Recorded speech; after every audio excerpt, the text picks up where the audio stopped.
nó khó chịu ta.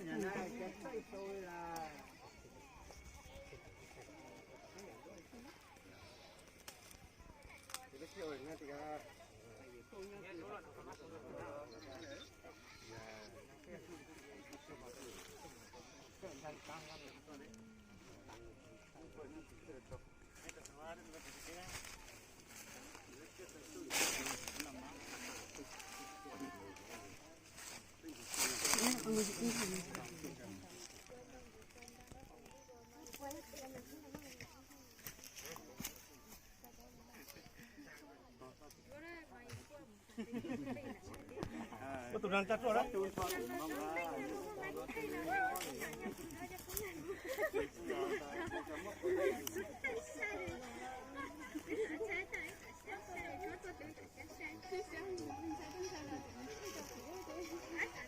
这个是干白鱼，是干白鱼。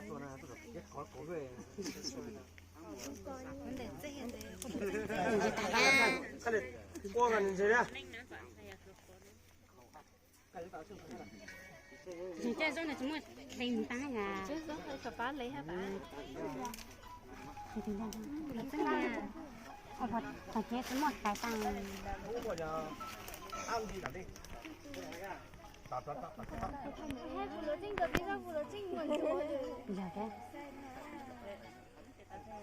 cái chuột sống đó chứ tính chuột đó cho từ Việt Nam mình chẳng phải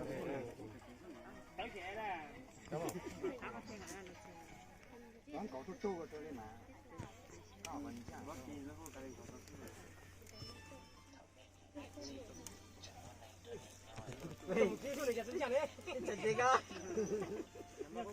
Nằm bằng hồ này, thằng kia đến cho hồ đó mà. Giờ này nó có hàng nó thì có số dạng. Mình mò tôi in mò con hơn rồi hả? Chỉ đó chỉ mà chỉ một cái này. Cái này cho cái này mà rất to. Cái giá是照实啊。说是吧？太高了，太高了，Không có mất ta lại nó tao ăn con dơ. nhà phụ nữ cái tấm mắt cha hay của ta là có thể hai đứa của nên là mà đây vẫn rồi. Bây giờ cái ta bữa ta nó có cái to. hai đứa ta để ta là ta như nó không có ta thằng cái này là cái rồi.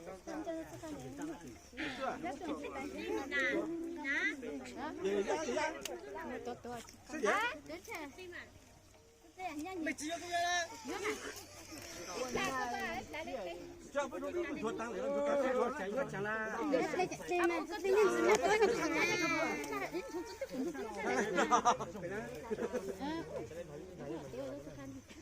Cái này cho nó áp cha nó cha nhà ta. cái cái dưới này mình cắt nó sẽ hạt ta mà À lục có mà gì mà hay gì? dân nó không tới còn thằng này cái gì sao nữa thì sao mà mình sinh sao đấy có dùng thằng nào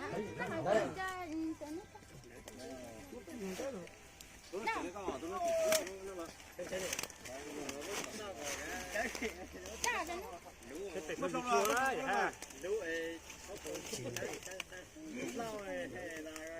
Đâu à?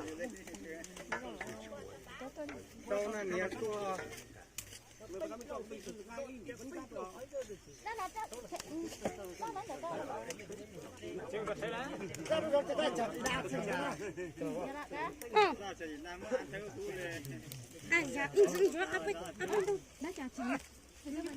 对，黄不都是那知道还。真就大家讲嘞。Nhân đây không đâu. Đó mà chặt thì ra đấy xinh xinh thế nào?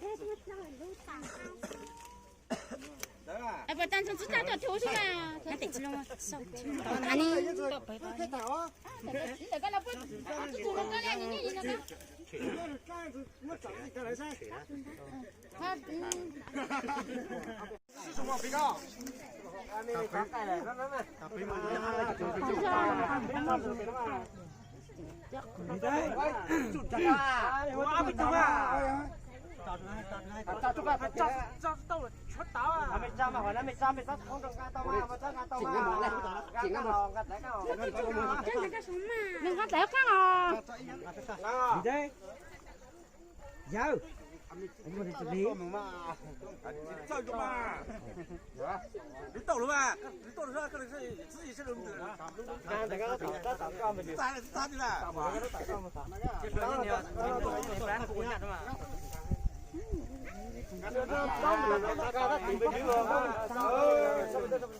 他比较一直看，这个超大了，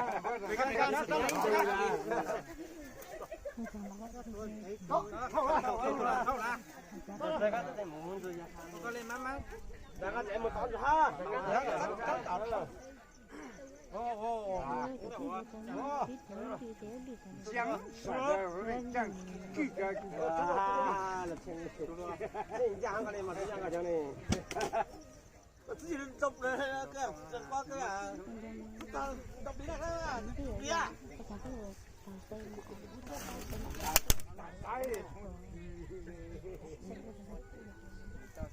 那工厂这么让我干的，是这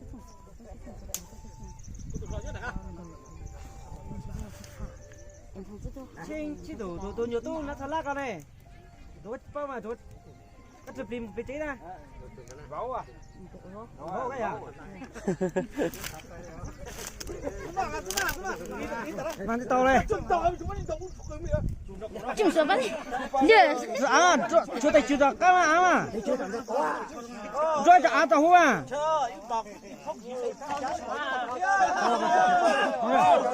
天。那这让他这，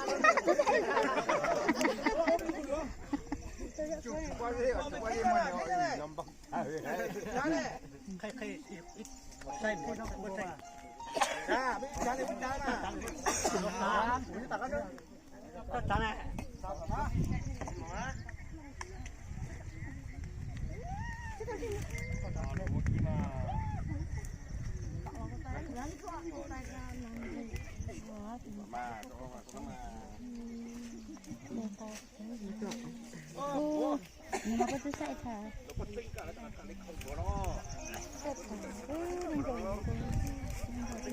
咦，这没跳进那个点牛啊？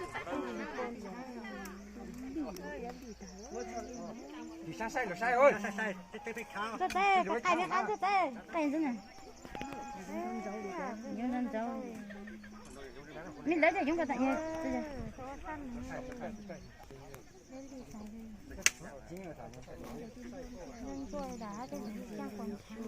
好了好了，这在长子呢，这在。长了不长啊？长不长呢？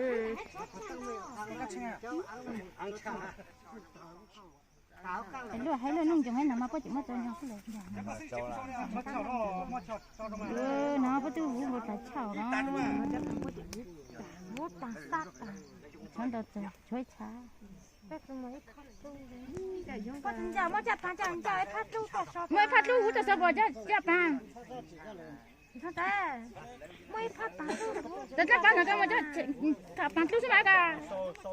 我一看叫我就说个。